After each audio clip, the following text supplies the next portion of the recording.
All right. Happy Hanukkah, everybody. Happy early Christmas. We are here and we are ready to go. This is Vagabond Digital, and we are here to present to you an American Tale, a reading of an American Tale. My name is Dane Forgione.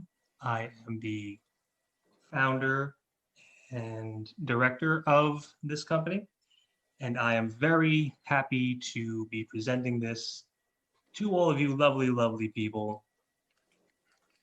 Everybody here, we're very excited. We're going to begin in just a few minutes, but first, let's introduce the cast. First of all, playing our Fievel, we have the very talented Matthew Lamb here. Hi, everybody. There he is. Matthew, are you ready to go? I'm ready. I'm excited. I am super excited as well. It's great to have you here again. Thank you. He's going to be playing Flounder in The Little Mermaid next year, so look out for that. Excellent. Bam. Yes, so moving right along, we have playing Tanya, Miss Leora Schuff. Leora, please introduce yourself. Hello, I'm Leora, and I'll Ah, be there playing she Tanya. is. And we also have her brother playing Mo, and playing in the chorus is Aaron Schuff. Hi. There he is. How you doing, buddy? Good. Good. Kind of awesome. You're kind of awesome. He is always very awesome. It's hard to explain. He's awesome. He's very awesome. Totally awesome. Totally awesome. Oh, good. So, playing the role of Papa and Mama, we have Mr. William Schuman and Miss Dory Aspinwall here. Good evening. Good evening and a happy Hanukkah and a Merry Christmas. Yes, indeed. Very excited to have you guys here. Thank you. Our pleasure. So, we have next on our list of lovely lovelies, playing the role of Tony Toe Pony, Mr. Rhett Drennan. He's here. Hey, There you go. How you doing, buddy? I'm doing great. And I hope everyone out there is. Ah, yes. So, We are, sir. yes, indeed. Okay. Playing the role of Warren T. Rat is Jason Amherst. Hi, everybody. Very happy to have him here. I just want to personally thank Jason for the use of his Twitch stream this evening. I had a fun little experiment. It didn't quite work out the way I wanted it to at the beginning, but hey, next show will be like mind-blowing. They saw a little bit of the intro, what I tried doing, so. I'm sure it'll be great. Very happy about it. Okay. Next up, playing the role of Bridget, the very lovely, very pretty suffragette mouse, Shannon Ship. Hello. There she is. Soon to be playing Ariel in The Little Mermaid coming next year. Very excited about that. How are you doing, Shannon? Great, so excited. I'm excited too. Playing the role of Digit, the cockroach assistant of Warren T. Rat. He is my very good friend, Mr. Eric Rosen, sir. Dane, thank you so much for having me a part of this production. What an incredible cast. You're all gonna like what you hear tonight. Yes, I'm very happy to have you. Look out for Eric in Wait Until Dark next year. Oh, it's gonna be spooky, scary. Yes. Yes. All right. Moving along. Miss Chelsea Rhodes playing Gussie Mouseheimer. She's here. Yeah. Yes. she's a lady of few words. Quite. Correct. Correct, sir. Good. All right. Next up, Playing the role of Henri Le Pigeon is my very good friend, Robert Abatiello. Hello. Hello, Potato Land. That's where I want to go. That's an inside joke, folks. Very happy to have you here. So let's see here. Let us acknowledge our lovely chorus here, because everybody here is so lovely and awesome. We have going down in order of the chat. We have, let's see here. We have Andrew Rosenblum. Andrew, how you doing, buddy? I'm doing good, Dean. Well, thank you, Andrew. We have Miss Logan Barber. I'm really excited. As am I. We have Madison Wood. Madison, you just heard her in November for our Young Sherlock Holmes. Madison, hello. Hi, I'm so happy to be doing this production. I'm glad to have you here. We have Mr. Mark Gledhill. Hello. Happy to be back and helping out any way I can. Indeed. We have Liv and Liam Eddy.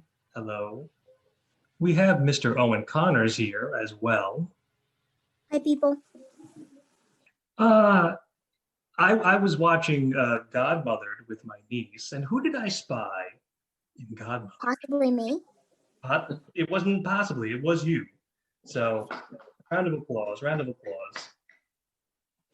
Thank you for the very, very quiet round of applause. We're clapping in our heads. We're clapping. We're clapping. Woo! Thank you very much. Woo! There they are. There's Liam and Liv. They are here in the chat, part of our lovely chorus. We also have our Katrina Van Tassel is back gracing us here. Miss Sabrina Lehman. Sabrina, how are you? I'm good. How are you? I'm doing great. I'm super glad to be here. I can't wait to perform this. I'm glad to have you here too. Actually, while we're waiting, coming in December, a little later on this year, let me actually get the correct date here so I don't mess it up. We have the Holiday Holly Jolly Talent Showcase. It is being hosted by Logan Barber. And Hi again. And Rhett and Matthew are in it. Logan, if you can just tell us a very brief snippet about the Holly Jolly Cabaret. Yes, so it's like a talent show. Several people are performing songs, telling jokes, some are doing dances. So it's just a fun holiday talent show. And anyone can watch it and anyone can join. Here we go. Thank you. Very excited about that. So let us get ready to begin. Everybody is gathering into their places. Liam and Liv, did you guys introduce yourselves? Did you come on to the microphone? I don't want to go without you guys being heard. Well, we'll hear back from them later. We're here. Oh, there you are. Hey, how you guys doing? All right. Well, everybody's getting into their places. We are getting ready to go. I am very excited about this. This was one of my favorite movies, and I'm glad to be presenting this to you guys here. So we are going to get started in just a moment. Oh, I forgot somebody. Oh goodness. You know, I'm in all my excitement, I forgot. Honest John is played by Adam Winkleman. Oh, it's I wish you wonderful. would have said something 5 minutes ago. Oh, it's wonderful to meet you, Dane. Yes. All it took was a chat. I need attention. And also playing Tiger is some guy named Dane Fortin. I'm sure he's. We don't know. I heard he's okay. Yeah, he makes a mean Hopefully he's not running sandwich. late. What's that? Hopefully he's not running late. Where is that guy? Yeah, you know what? I can call him up. Well, his phone is off. So Oh man. I would advise heavily. That's a shame. I would advise heavily against trying to call him right now because he'll rip your tonsils out. Again? Again, yes. Typical Dane. Even though I never did it the first time. Typical Dane. Typical me. All right, here we go, folks. We are getting ready to begin this wonderful narration. I'm easing into my narration chair. I'm sipping a cup of hot cocoa. I'm reading War and Peace as we speak. I'm on page 4,307. But By the way, you can purchase narration chairs from the Sharper Image. That's true. For like the two people who remember Sharper Image. The old ones. Well, maybe. I don't know. Anyway, here we go. We are going to get started. The Steven Spielberg, Don Bluth classic, An American Tail. All right, here we go. There is indistinct but boisterous conversation going on as we open on a shot of the Mouskowitz household. Fievel is running amok, playing with a toy and laughing. Tanya cheerfully dances around as Papa plays a violin for music accompaniment. Mama, carrying baby Yasha in her arms, comes in and watches the playful chaos. She can't help but smirk as she speaks. Tanya, Fievel, will you stop that twirling? Oh, no more. That's it. Time for bed.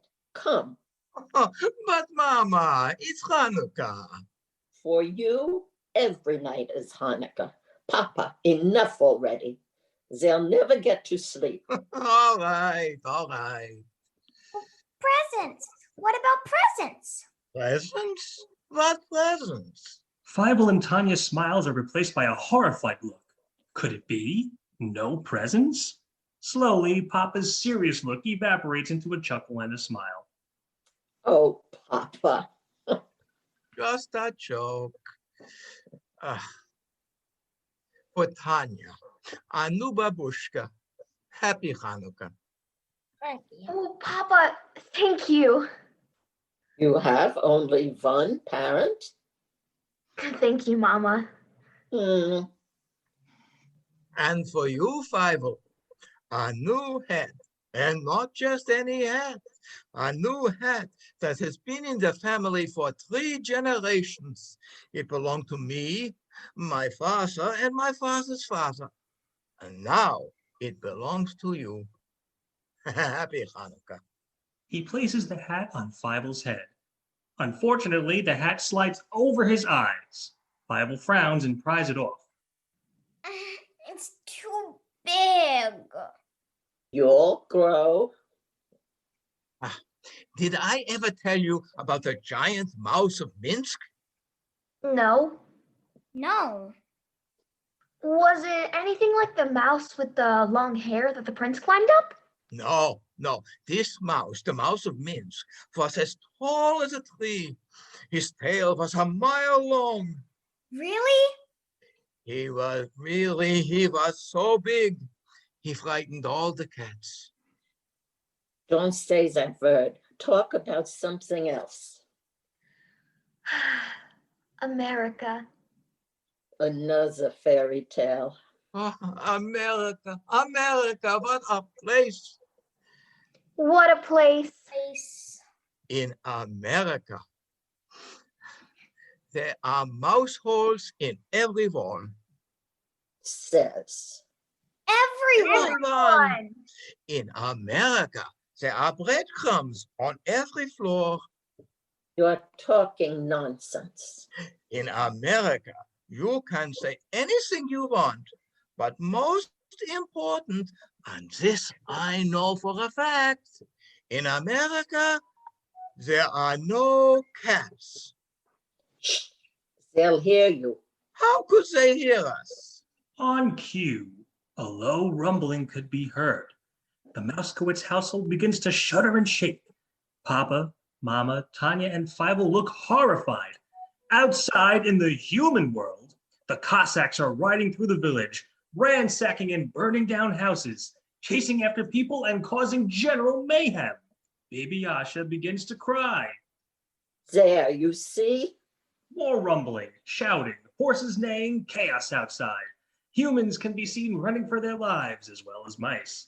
For along with the human Cossacks, cat Cossacks are on the move and rampaging through the village, chasing after the mice. The Cossacks! The Cossacks! Back in the Mouskowitz home, Fievel frowns and rushes over to a counter, grabbing a large metal spoon and a pot lid, bolting for the door to his home. Don't cry, Yasha. I'll scare them away. Fievel, you'll get hurt. More confusion and mayhem as mice continue to flood out of the village. Fievel, meanwhile, bangs the spoon against the lid. Go away, cats. Go away. Go away, cats. Several cats hiss and screech as they spot Fievel, who screams in fright and runs, dropping his spoon and lid. More mayhem and more chasing as Fievel dodges several cats who attempt to catch him. As the chaos now seems to be dying down, with the human Cossacks riding away on horses, the cats soon give up and follow their human counterparts.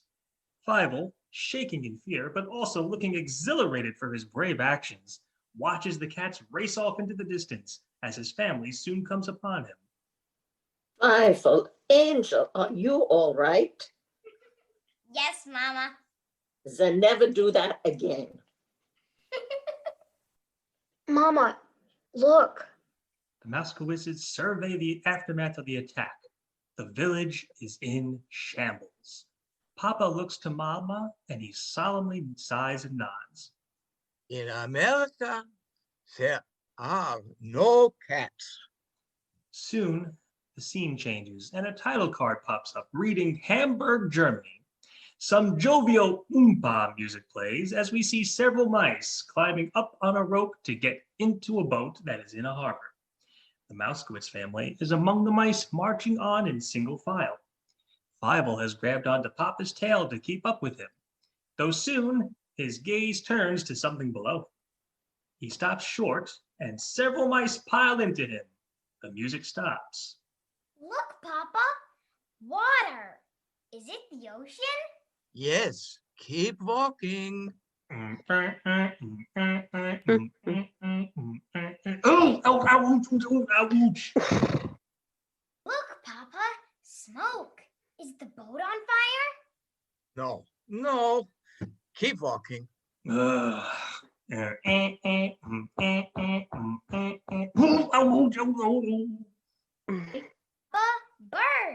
Are they seagulls? Keep walking. Keep walking. Keep walking! Keep walking. I just wanted to see. Fievel, this is the last time I take you to America. Bye-bye. Auf Wiedersehen. Auf Wiedersehen. Ooh, auf Wiedersehen. You You know, know I got a cousin in America. you and everyone else. Huh? Oh. Soon we see that the ship is now gliding along the ocean. Passengers, both humans and mice, are either sleeping or trying to sleep. Papa Mouskowitz plays the violin softly as Mama hums to Yasha, and Tanya and Fievel sit around. Fievel looks quite bored. Are we there yet? Not yet, soon. How soon? Soon. Maybe we should have stayed in Russia. We'll be all right. As long as we're together, we'll be all right. Some time passes. On another part of the ship, Fievel climbs up onto a barrel full of herring. He stares into the water at them, fascinated by what he sees. Soon, Papa climbs up onto the barrel and settles next to Fievel. Ah, so, Mr. Curious, you've discovered the herring. Herring? I thought they were fish. But Fievel, herring are fish. Really? Certainly, in the oceans there are all kinds of fish, and herring is one of them. All kinds? Yes, tiny fish, and not so tiny fishes, and fishes as big as this boat. Wow! Let's go up and see the fish. Ah, not now, your mama's worried. Fievel giggles and gets up, racing back to where Mama, Tanya, and Yasha are seated. Come back, Fievel. Wait, Oh, what am I going to do with you? You stay closer to home. Don't you go running off again. Mama, Ah, so we've returned, hmm? we saw some fish. Fish? Lucky you didn't see some cats. Cats? Gatos? Katzen? I didn't see any cats. Oh, phew. Oh, phew.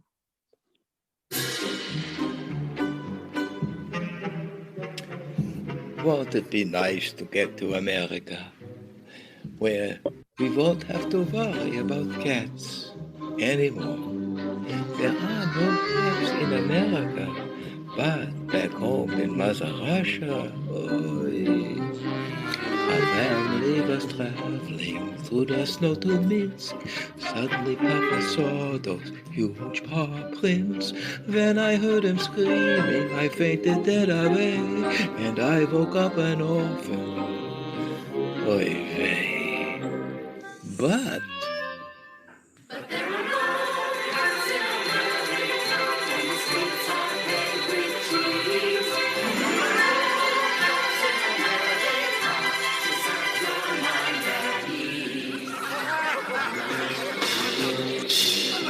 terribile che esiste in la patria mia. If you think things were bad in Russia, you should have seen things in my country. The times were hard in Sicily, we had no provolone. The Don, he was a tabby with the taste of my brother Tony. When Mama went to play for him, the Don said he would see her. We found her rosary on the ground. Poor Mamma Mia. But there are no cats in America, and the streets are very clean.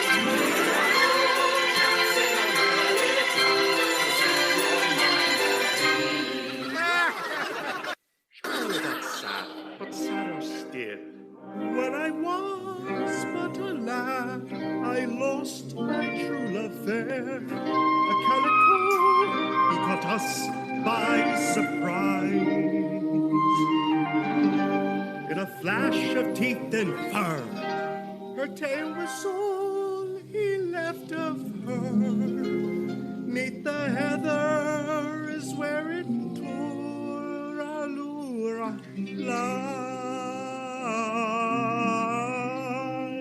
lies.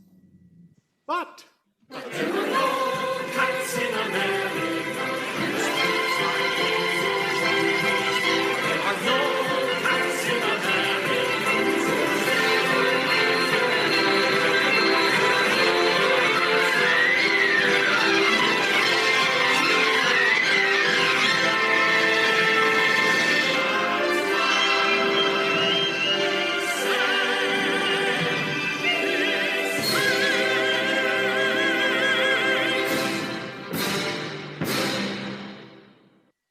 joyous end to the song. Soon, time passes, and the ship is now going through a rough storm. The mice are making the best of the situation, but it's a waterlogged journey now. 3 young mice sit in a teacup, looking quite nauseous and seasick. They groan and hold their stomachs as they come upon a 4th boy mouse eating a large hunk of bread. He stops as their eyes lock to his, and he cheerfully smiles and holds up some of the bread to them. Hey fellas, want a bite? The 3 mice cover their mouths nauseously and sink into the teacup. Meanwhile, Oh, it's the end of the world. No, it's worse. some embers of coal have been scattered around in the vicinity. Fievel tries to warm his rump on one. Meanwhile, the ember lurches forward, burning Fievel's behind. Ouch! The boat begins to toss and turn, and Fievel struggles to keep his balance. He crashes finally into a heap next to his family. Fievel, come, sit here. Yes, Papa. This proves to be quite difficult, as Fievel cannot get his footing within the rocking boat. He stumbles and falls to and fro around the ship. Finally, the ship settles down a bit, though some fish from the upper levels come flopping down onto the lower area. Fievel watches the fish, then smiles an excited smile. He remembers them from earlier. Fish! Fievel! Fievel gets a mischievous smirk. He takes off his hat, then calls out to his father. I'm getting my hat, Papa! Fievel, come back! Fievel has thrown his hat onto the upper deck of the ship. There are fish flopping around everywhere. Fievel is amazed. Papa, meanwhile, dashes up to get to his son. Wait, Fievel, stop! More water careens onto the deck of the ship. Fievel soon begins to realize he is not strong enough to withstand this. He has made a huge mistake. He tries to call out to Papa, who is carefully inching his way towards Fievel. Fievel, don't move. Papa! Grab my hand. Papa, Grab my hand. Fievel reaches his hand out for Papa, but he is just out of reach. A sudden burst of waves crash onto the ship, and Fievel is slammed further away from Papa. Papa attempts to get towards Fievel, but he is caught up in the rigging ropes and unable to move. He is helpless as wave after wave crashes onto the ship, and Fievel is dragged further and further towards the railings of the ship. Fievel, come back. Papa, help! One final large violent wave crashes onto the ship. Fievel screams in horror as it crashes onto him, and he is plunged overboard and into the ocean below. Papa lets out an anguished cry of his own as he watches his son vanish overboard. Oh, Fievel!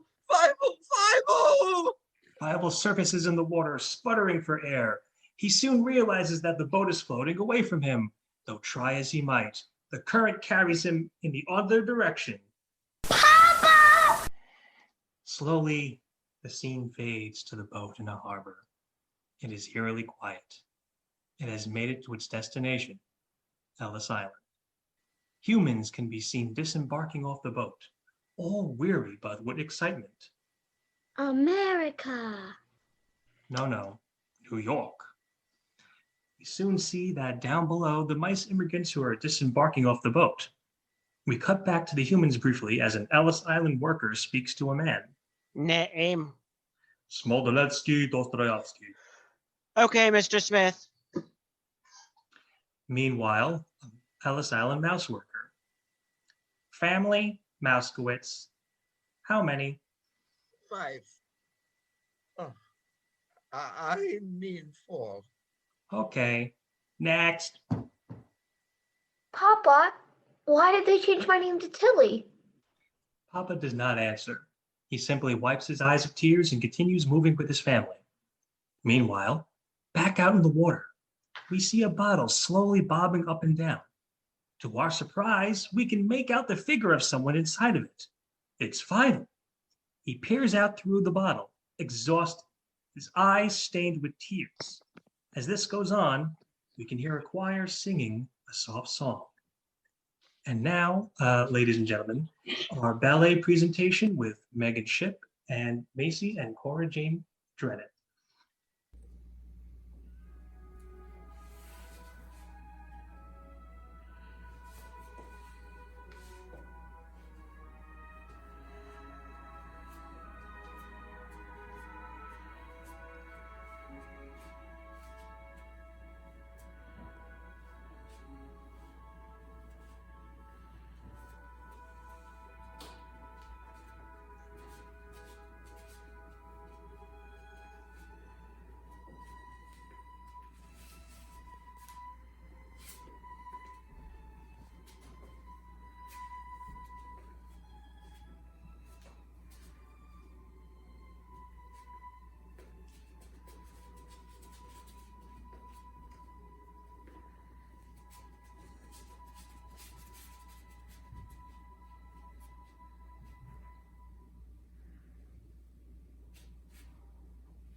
The bottle soon bonks onto some nearby rocks. Fievel sloshes around in the liquid inside the bottle. Soon, a pigeon comes flying over and settles on top of the bottle. He looks inside, spots Fievel, then speaks. Qu'est-ce que c'est? Ah, a little immigrant. Now they are coming by bottle. Where is your papa, your mama, eh? I don't know. They were on the boat to America. Ah, then you are in luck, my little immigrant. This is America. America? I thought it was bigger. Oh, it is bigger. All of that is also America. Wow.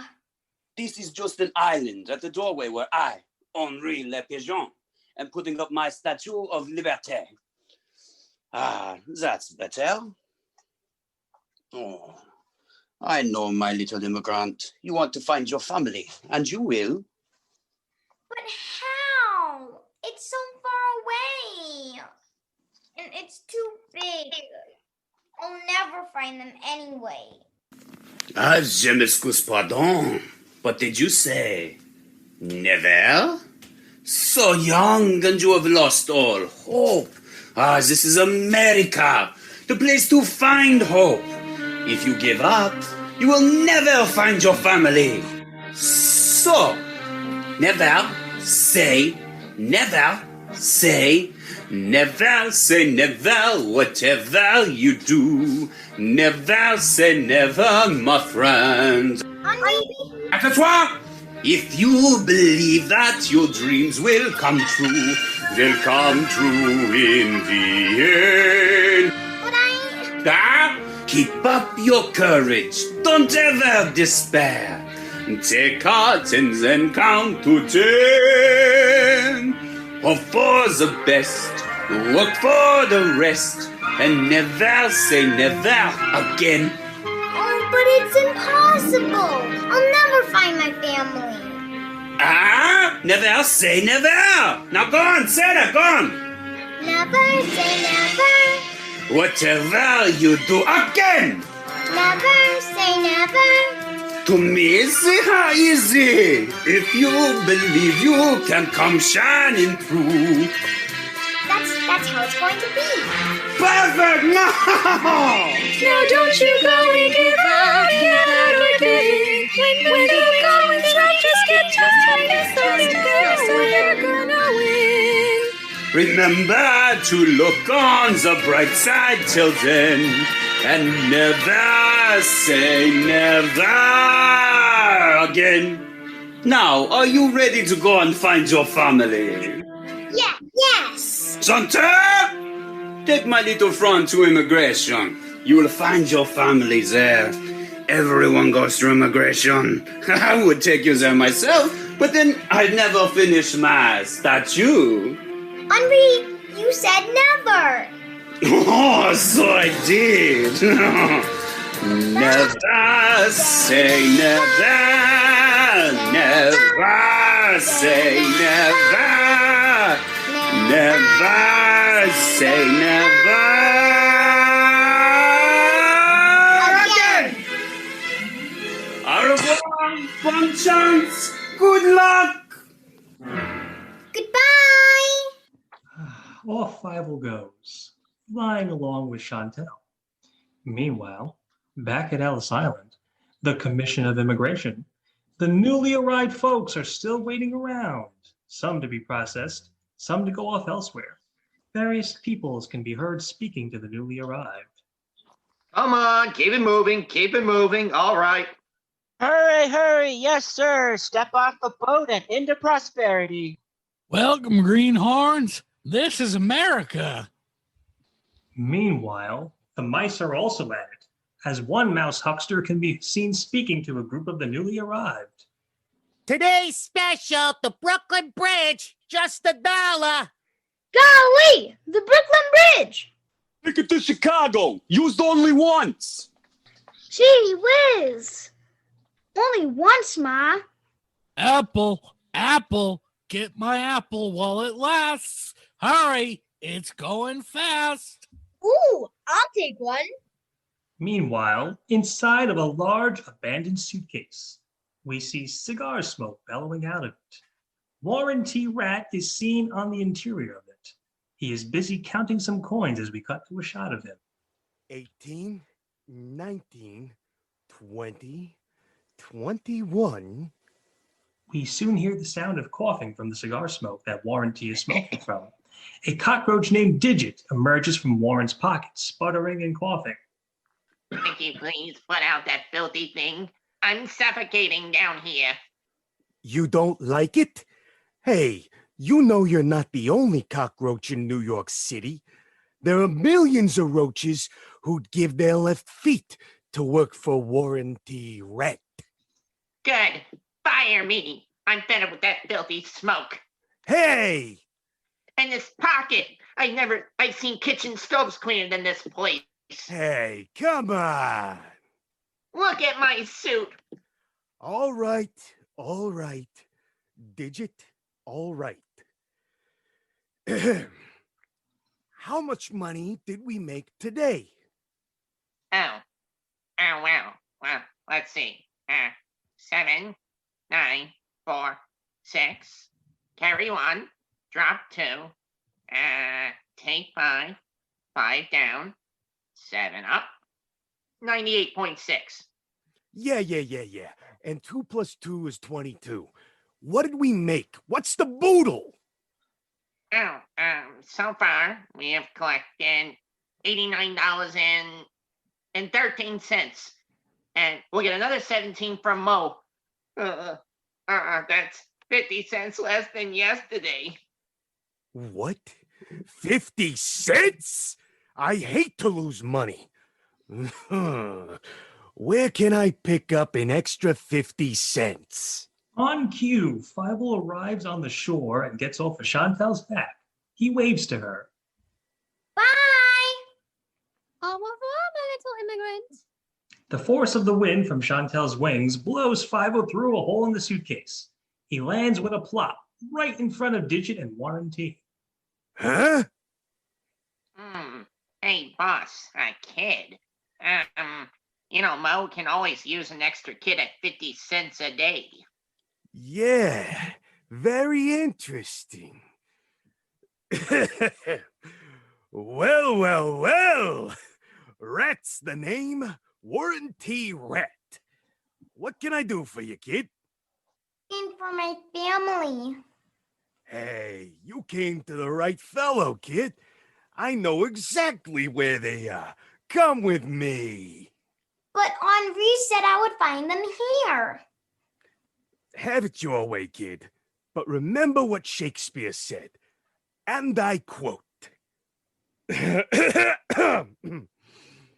Opportunity knocks, but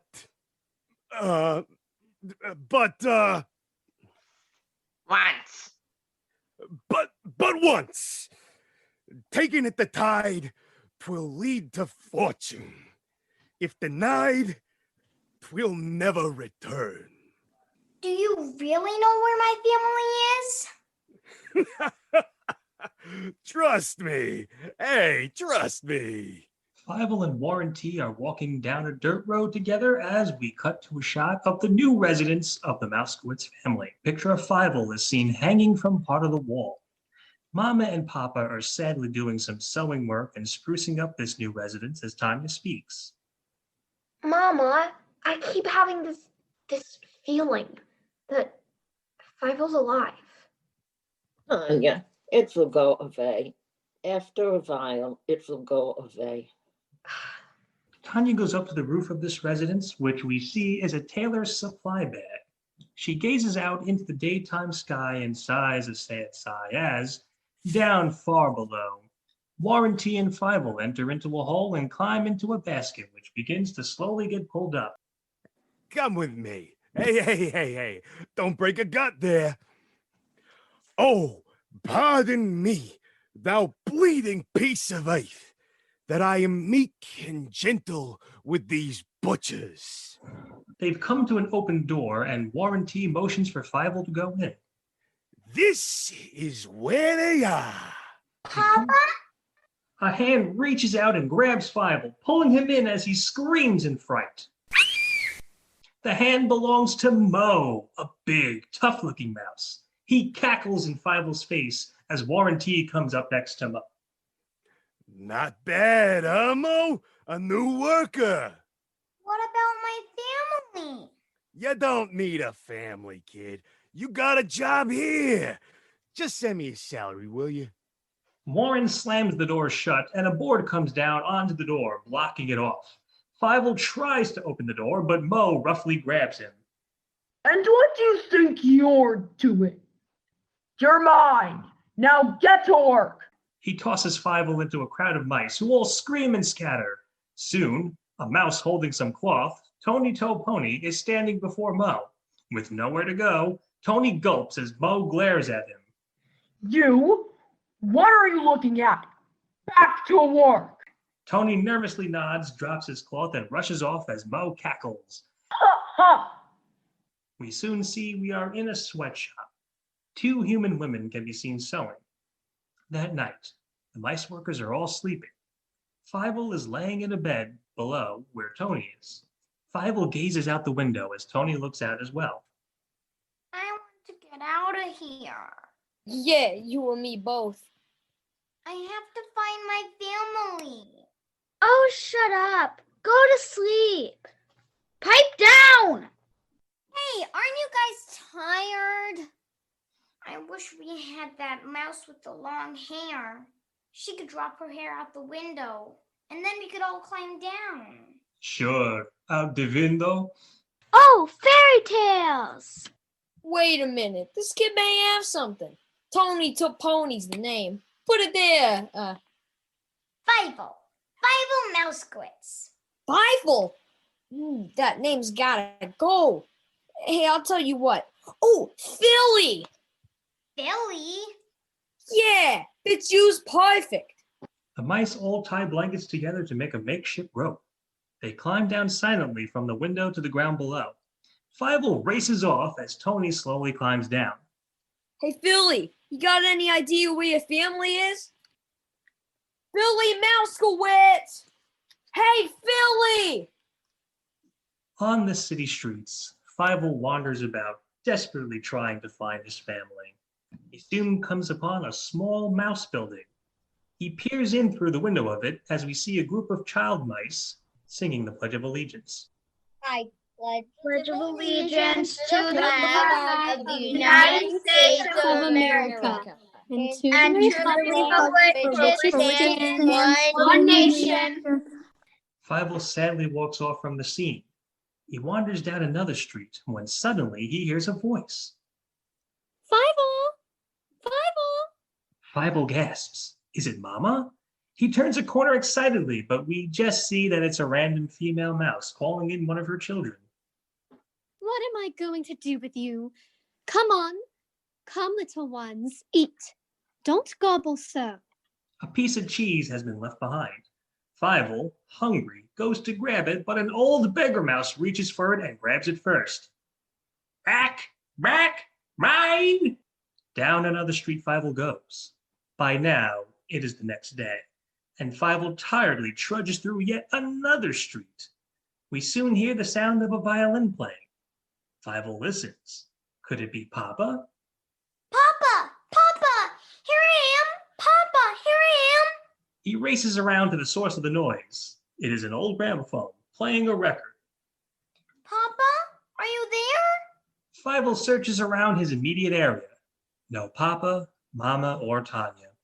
He sighs and trudges out into the street, unknowingly stepping on a human woman's foot as he does. Oh my word! A mouse! Eek! The woman recoils and shakes her foot, sending Fievel flying. Fievel lands in a pile of debris. He groans and crawls out of the garbage as Tony is seen walking along. He spots Fievel and, recognizing him from the escape of last night, smiles. Hey, Philly, I've been looking all over for you. Pardon the expression, but you look like something the cat dragged in, you know? Hey, you all right? I guess so. Listen, you go running off like that, you're gonna get yourself seriously lost. Stick with me, okay? Fievel smiles and is overjoyed. Finally, a friend. He hugs Tony around the waist tightly. Tony is less than thrilled. Hey. What, we's engaged or something? Sheesh. He walks off, his hands in his pockets. Fievel watches, then smiles and, imitating his new pal, walks off in the same manner. Meanwhile, Tanya can be seen talking to Papa elsewhere as Papa packs some things into a makeshift cart. Why can't we try to find Fievel, Papa? Papa sighs. Just try. I know, Papa. Play your violin. Play Fievel's song. Oi, Tanya, Maybe he'll hear it. you can't find what's not there. Meanwhile, just above them, Tony and Fievel are walking along a plank past a knothole as Tony speaks. Okay. I got it all figured out. We'll start looking for your family over in... He abruptly stops in his tracks and goes back to peek through the hole. Whatever it is he has seen, he is head over heels. And We soon see what Tony sees. It's Bridget. She's a prim, proper, and pretty suffragette mouse. She speaks to a group of very disinterested-looking mice. This is America. Don't be afraid. You going to let those cats push you around? Tony smittenly climbs through the hole, grinning from ear to ear, his eyes not once leaving Bridget. Fievel watches him curiously and follows. Tony! Hey, Tony, what are you doing? Tony does not answer. He just lets out a smitten giggle as meanwhile Bridget continues. I ask you this. Are we going to stand by and let cats wreck our homes, our businesses, and our lives? If we all got together, we can do something about the cats. yeah, we should all get together. This is America. We have free speech. You can say cat here. Cat, and double cat. Shh, not so loud. Shh, please, not that word. With a combination of fright and disgust, the mice begin to file away as Bridget frantically tries to get them back. Wait a minute. Come back. Where are you going? It is too late. They're gone. Bridget sighs a resigned sigh. She's lost the crowd. Meanwhile, Tony shyly and bashfully approaches her, and he taps her on the shoulder. Oh. Tony gives a shy wave and a smile. Bridget, in return, shyly waves and giggles back. It's clear she's just as awestruck of Tony as he is of her. So, if we all got together, we can do something about the cats. Yeah,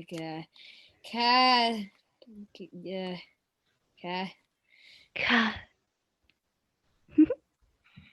Fievel, meanwhile, has walked over to watch the preceding events. Soon, he wrinkles his nose in disgust. How could Tony abandon him in his search for his family for mushy stuff like this? Tony! Wordlessly, Tony shoos Fievel away. Fievel frowns at this and grabs at the back of Tony's shirt, trying to pull him away from Bridget.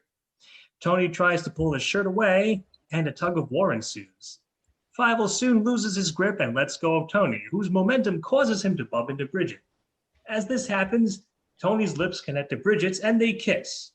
The kiss breaks, and Tony and Bridget both back up a step and gasp in shock.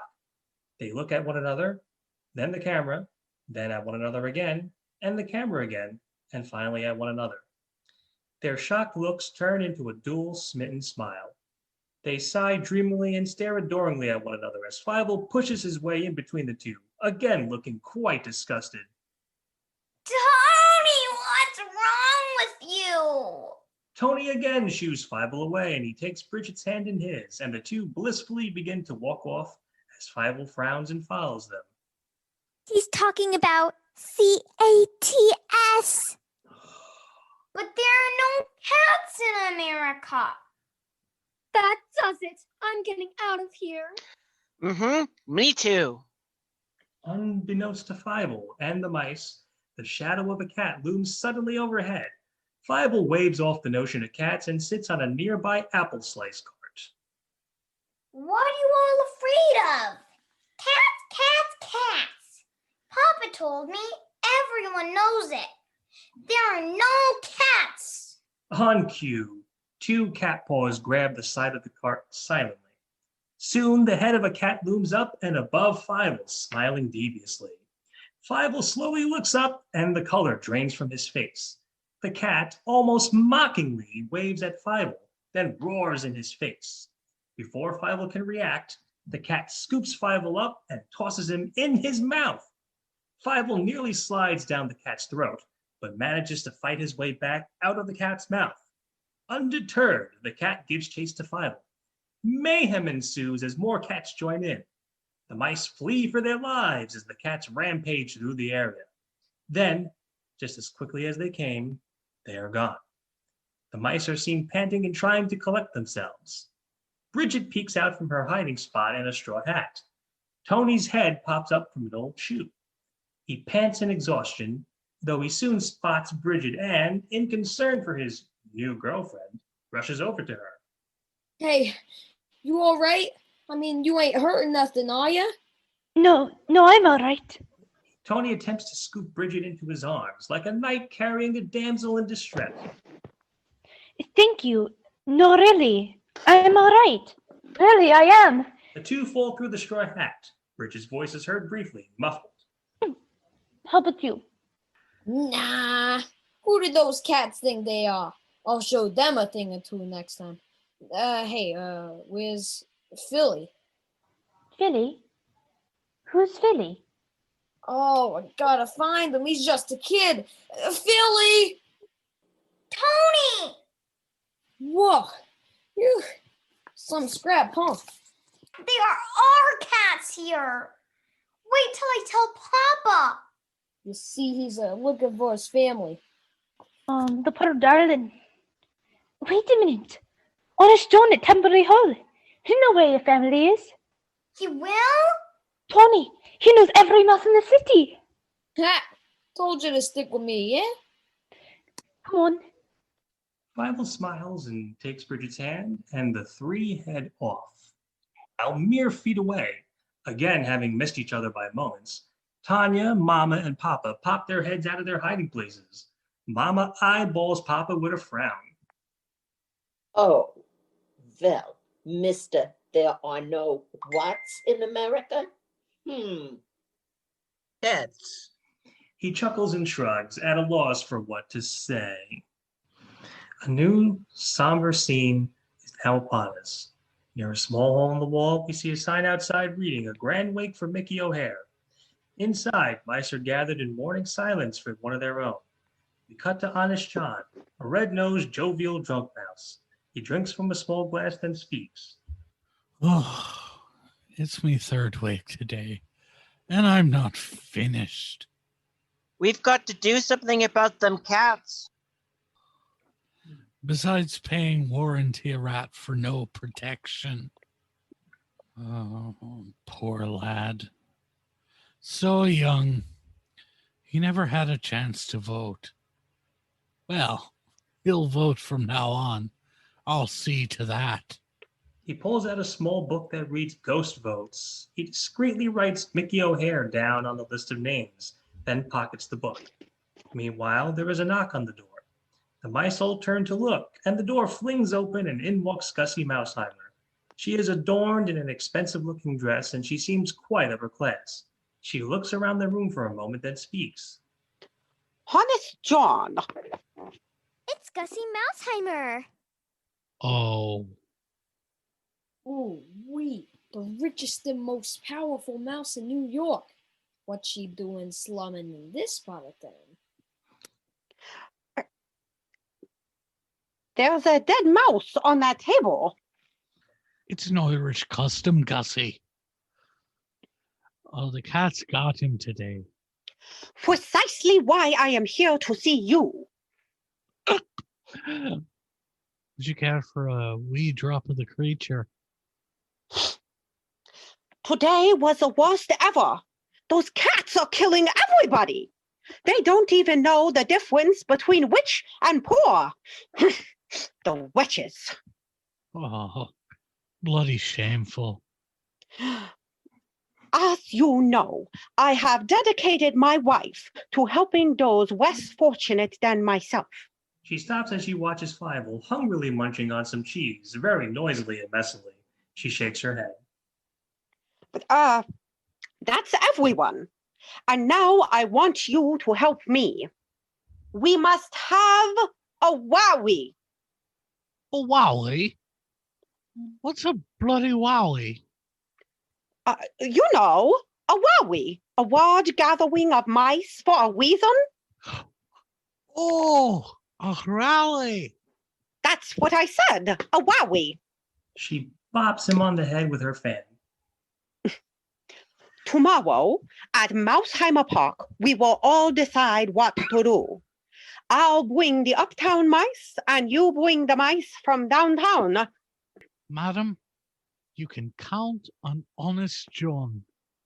Gussie nods and slams the door shut. The morning mice look up and groan in disgust at the slamming, then go back to their bowed heads. At last, we're all getting together about the cats. Bridget? Oh, Philly! Honest John? He's lost his family. By any chance, do you know the Moskowitz?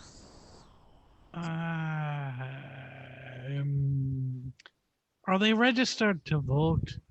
He hiccups, and some beer breath hits Fievel in the face. Fievel blacks and covers his nose to ward off the stench.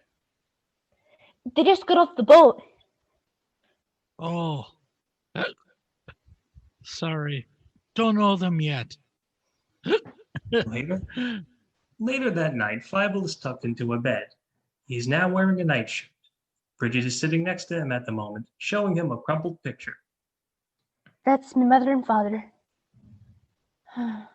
Cats got them 2 years ago, I'd never remember. Now, don't you worry. Yours are all right. And they're out there somewhere. Now, get some sleep.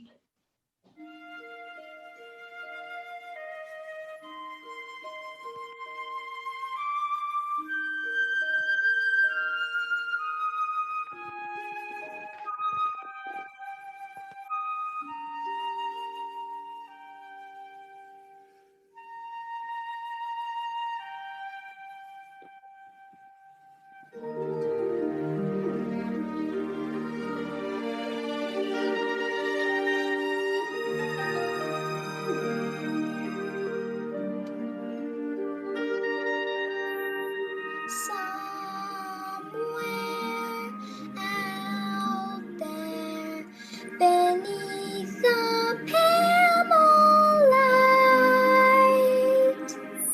someone's thinking of me and loving me tonight. Somewhere out there, someone's saying a prayer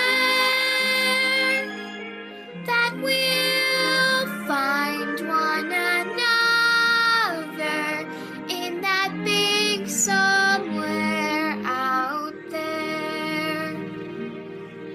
And even though I know how very far apart we are, it helps to think we might be wishing on the same bright star.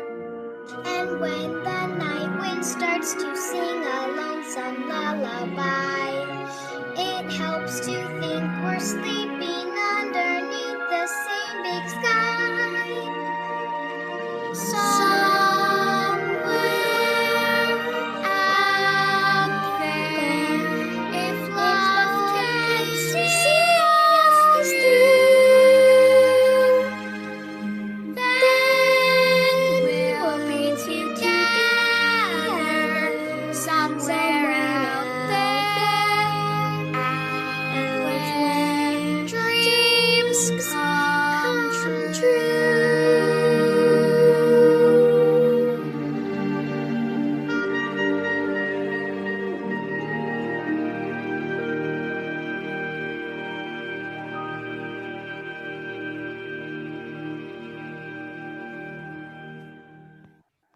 Fiebles goes back into bed, curls up into the blanket, and after a wistful sigh, falls asleep.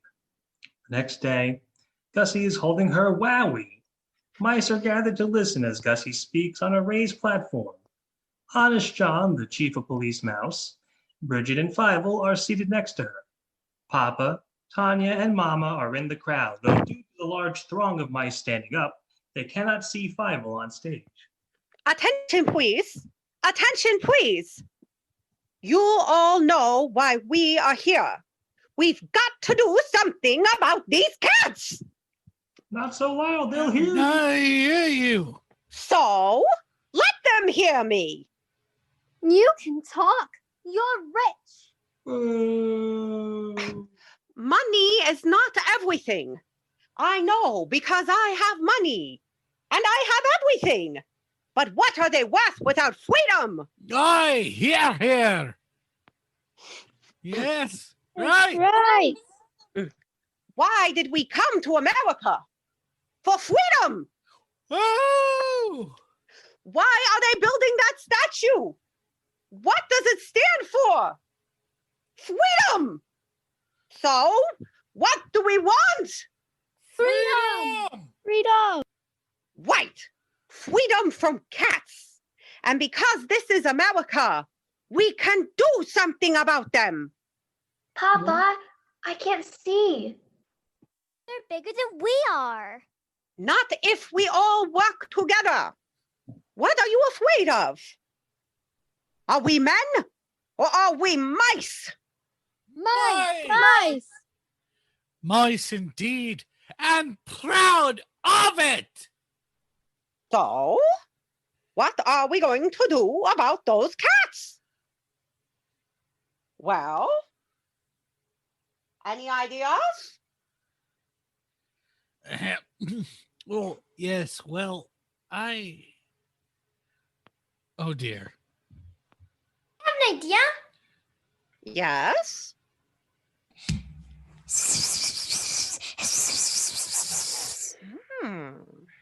Oh my. What did he say? He said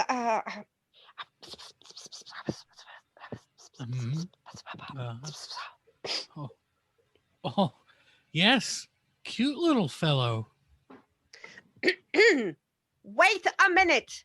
I think this little fellow has got something here. We have a plan. Oh, Papa, she's in the way again.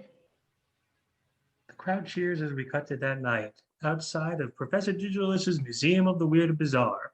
Mice, using birthday candles as torches, silently and carefully march into a hole in the door. The mice spot Gussie standing on a raised platform, and they all gather to listen to what she is going to say.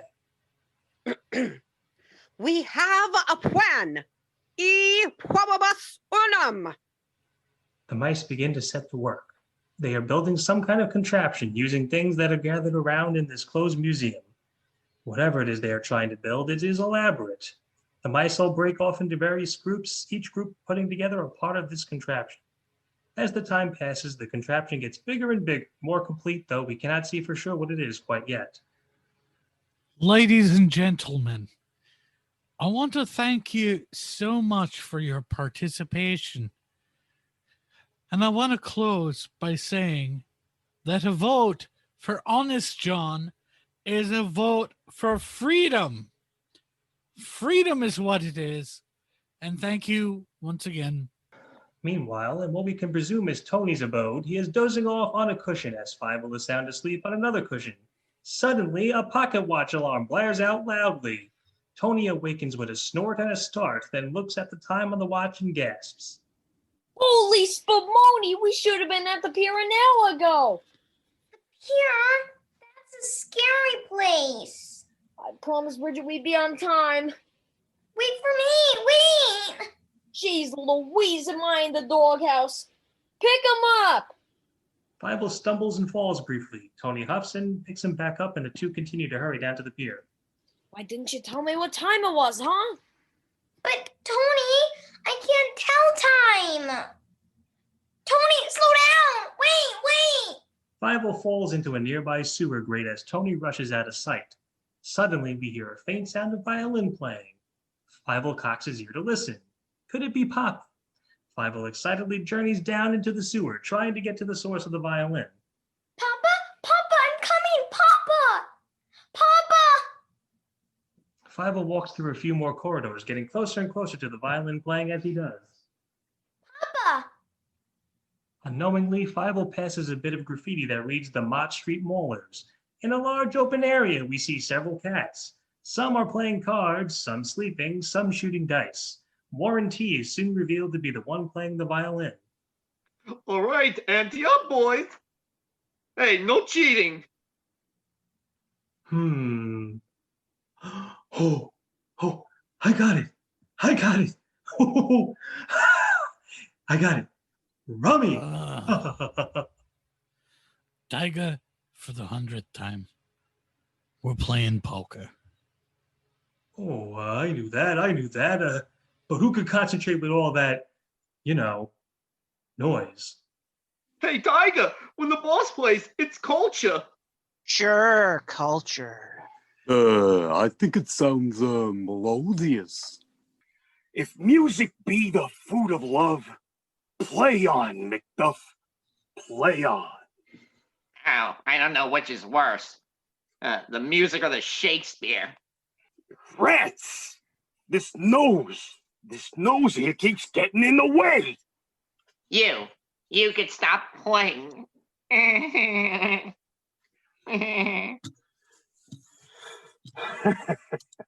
That's funny. Yeah, I've never known a cockroach with good taste. But I've known plenty that taste good. Play! Warren T takes off his fake ears and nose so he can relax. We can definitely see what he is now.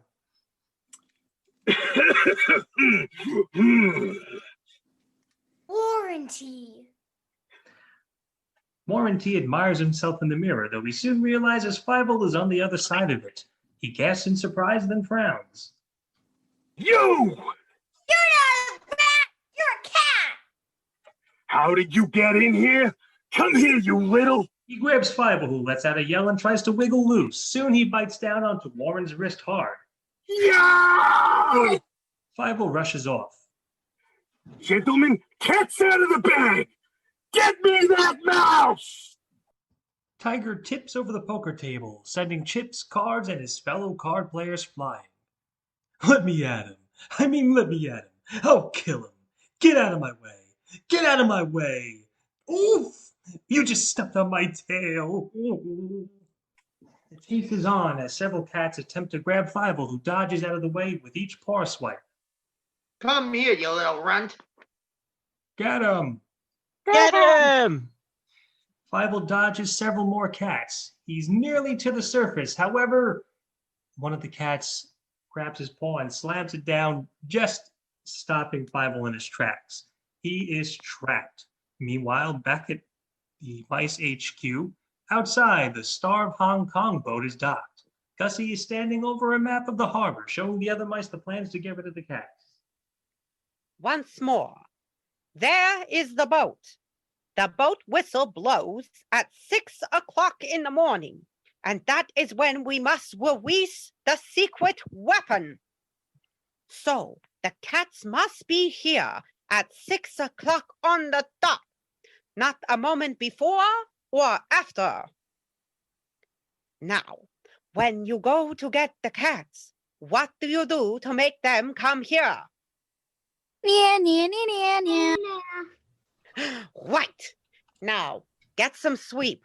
We have a long day ahead. Meanwhile, back at Warren T's hideout, we hear the sound of snoring as well as the faint sobbing of Fievel, who is now trapped in a birdcage as a prisoner. The cat on duty is sleeping and muttering to himself as he does. No, boss. It was not me. I promise that wasn't me. Wake up. Wake up. Jake! Wake up! Oh, you're up. Go get some sleep, Jake. Oh, yeah, you're right. Rest. Sleep. On your guard, Tiger. Don't make any funny moves, because I'm crafty and I'm quick. I have the instinct of a cat. What am I saying? I am a cat. Oh, hey, now don't start that. I didn't mean to scare you that much, really. It's okay, little buddy. Hey, I'm your friend. Oh, come on. Be happy. Oh, come on. What are you crying for? I can't get out of here, and I have to find my family. You lost your family? Oh, no. That's terrible. You know, I lost my family too. Years ago, I mean. 8 brothers, 10 sisters, 3 fathers. Don't cry. You'll find them. You really think so? Gee, you're nice. My name is Tiger. What's yours? Fievel Mousekewitz. Oh dear. Listen, I like mice. Oh, no, not like that. I mean, I don't eat red meat at all. I'm a vegetarian. Well, that's right. A little fish now and then, but what I really like is some nice, broccoli. You know, I thought all cats were supposed to be mean. Mean? Huh. I am mean. I'm and this and that and what's the use? You know, I like butterflies with big golden wings and blue and green tips. Me too. Yeah? I like Swiss cheese ice cream. Me too. You too? Oh, wait a minute. What's your favorite book? The Brothers Karamazovs. The Brothers Karamazov. I can't believe it. Oh.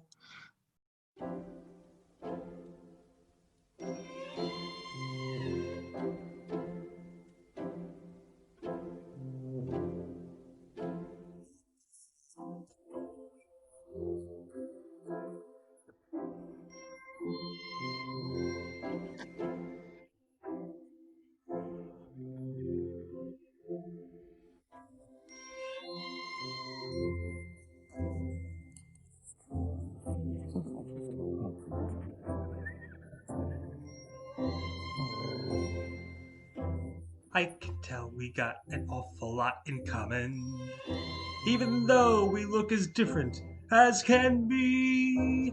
We don't even have to try to see things eye to eye. It just comes to us naturally. Come to think of it, I think we fit together. Playing cat and mouse won't get us very far. There's no need to feud and fuss when it isn't really us. Let's you and me be who we are. We're a duo, a pair of lonely ones who were meant to be a duo, a duo. It's true. Wherever we go, we're going, me and you. Oh, no matter what, now we've got one another. We'll be there to pick each other off the floor. Anytime you're feeling glum, count on me to be a chum.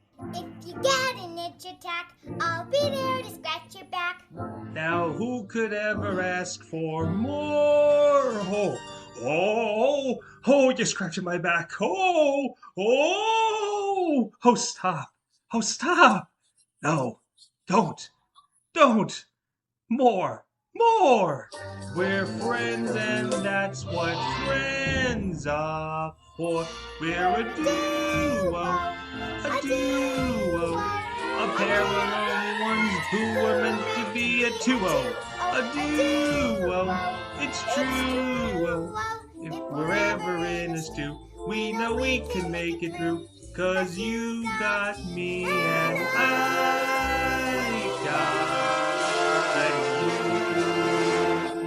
Yes, sir. Oh. Fievel and Tiger laugh in joy as suddenly alarm bells go off.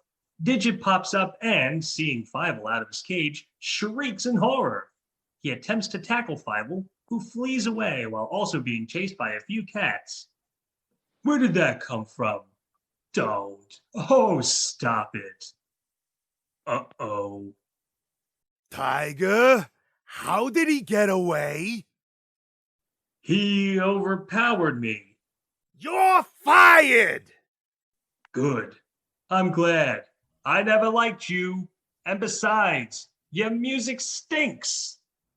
Fievel flees for the harbor, running as fast as his little legs can go. As he gets closer, he screams out for help. Tony! Help! Help! Cats! Tony, Bridget, help! Cats! The mice are still asleep at their stations, but Gussie, thankfully, stirs awake and peers out the window. It's the cats! Help! Oh, there are we! Wake up! Everybody, wake up! Cats! Help! Wake up! The cats are here! Wake up, cats! The cats! Release the secret weapon! What? Release the... Oh, no. Oh, no. Oh, no. Oh, no. The mice begin to cut the restraints holding the secret weapon in place. Honest John tries in vain to wave them off and stop the machine from rolling. No, no. Wait for the boat whistle. A cat attempts to grab at Gussie and she thwops him over the head with her fan. Tony and a few other mice meanwhile throw dishes, saucer cups, and tin cans at other cats. But Gussie suddenly spots something and waves them off. Warren T is attempting to get everyone's attention. He has made sure to put on his false nose as well. Hold your fire. It's that rat, Warren T. She's not a rat! She's a cat! She's their boss! Pay no attention to that little mouse. Just throw down all your money and that kid, and I will personally convince these cats to leave you alone. You're wrecking the plan. It's not supposed to go this way. Just throw down the kid! Oh, yeah? Tony aims a slingshot BB and fires it. He gets a direct hit on Warren T's false nose and it flies off. Bullseye! Disregard the nose. What's in a nose? A nose by any other name would smell as sweet. Tony launches a second BB and it knocks Warren's nightcap off, exposing his cat ears. Now the mice know for sure. Great whiskers! It's a cat! He's a cat? Hey, wait a minute. Who are you going to believe? Me or your own eyes? And the mice angrily begin to pelt Warren with anything they can find as Honest John continues to try and hold the secret weapon back. Ugh! Release the secret! No! No! Hey, easy! The volley ceases. Warren meekly speaks. All right. Then I take it we can't do business? Warren, you're through. Washed up. Ruined. You'll never get another cent from any mouse anywhere. We'll see about that. Just wait, you little rat.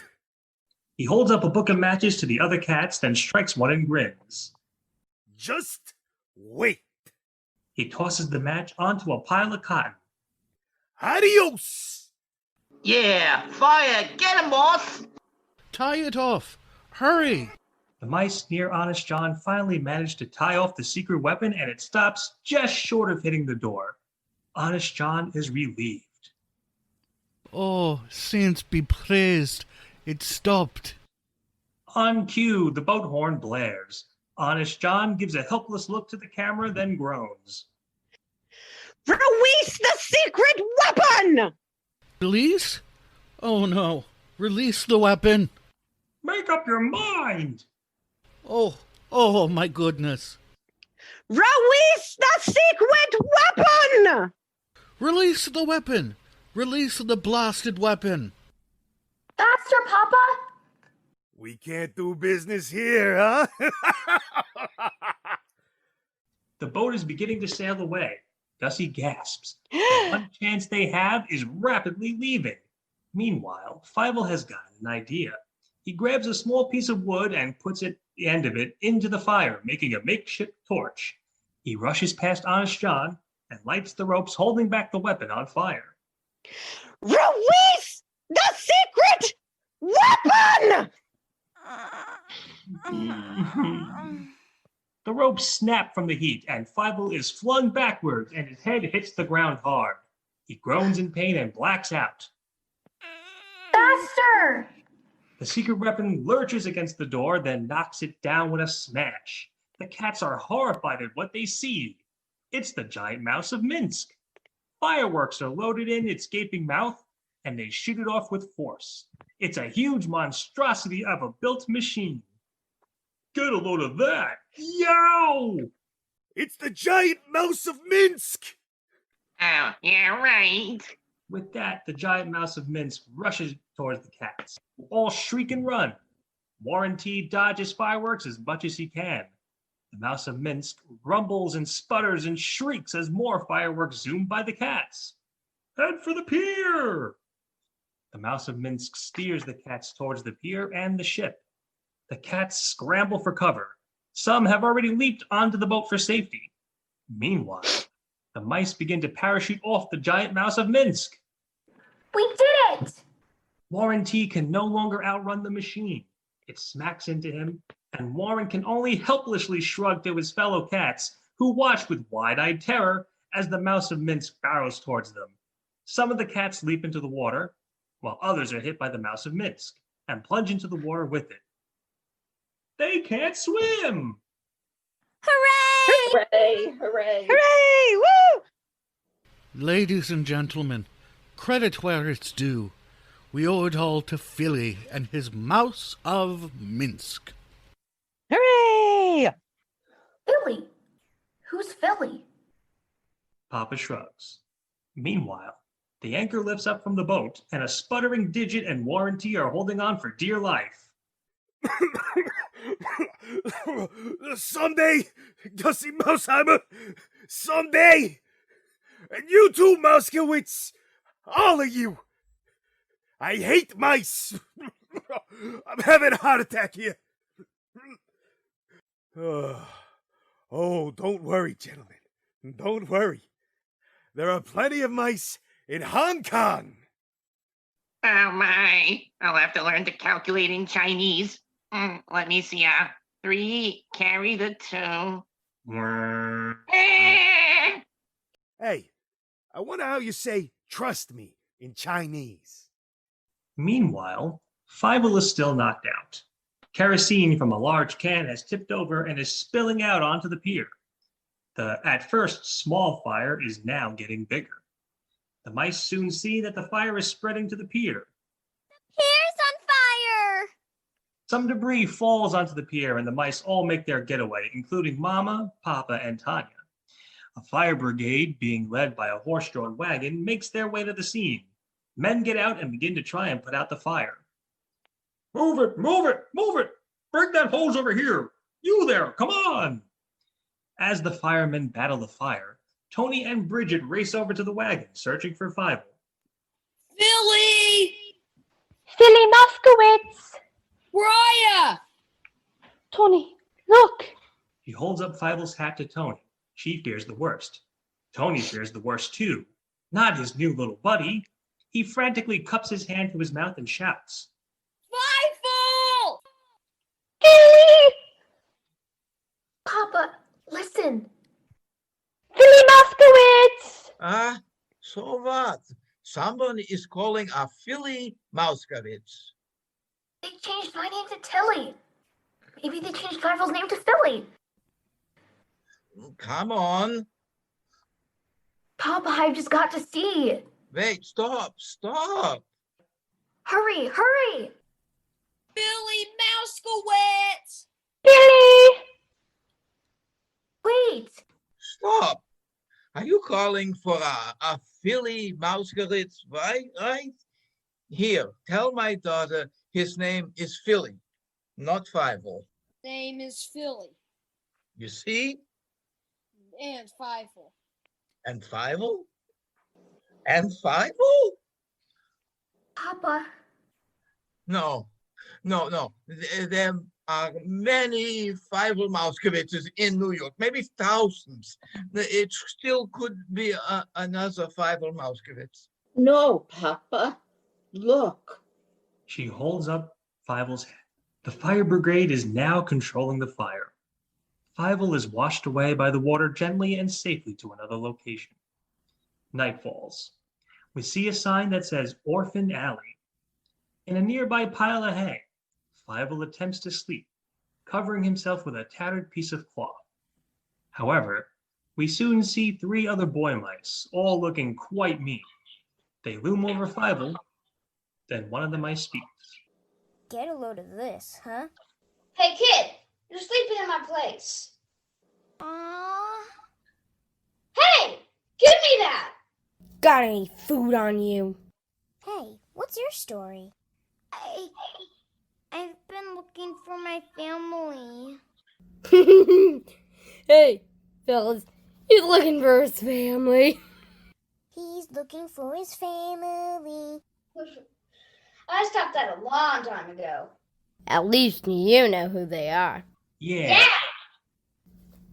Why are you looking for them? They should be looking for you. They don't care. Forget them.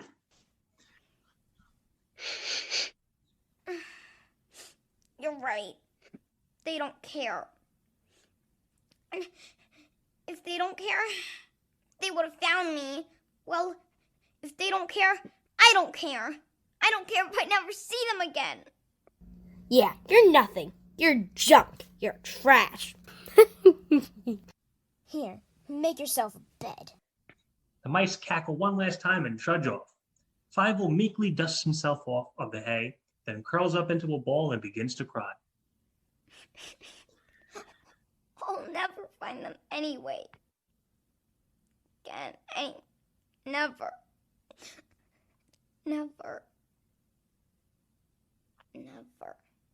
This is my home now. Thunder is heard, and it begins to rain. We pan back to reveal several dozen orphan mice, all sleeping in any makeshift bed they can find. Fievel cries softly into his hands, then, almost out of sheer exhaustion, he curls up and goes to sleep. Soon, it is morning. Fievel is seen curled up in a ball, shivering as he sleeps. However, we can hear the playing of a violin as well as a faint voice calling out, getting closer and closer with each repeated call. Fievel! Fievel, where are you? Fievel's eyes weakly open. He hears whoever is calling out to him. Tanya is indeed the source of the voice. She, along with Mama, Papa, Tony, Gussie, and Bridget, are all riding on Tiger and have formed a search party. Hey, Philly Mouskowitz! I never dreamt this morning I would be riding a feline. A feline? A cat! I knew that. Keep playing. We will find him. Back over to Fievel. We soon hear the sound of Papa playing his violin again as Fievel tiredly walks away from his bed and towards the source of the playing. Fievel, where are you? Fievel! Fievel? Fievel? Fievel cocks his ear to listen.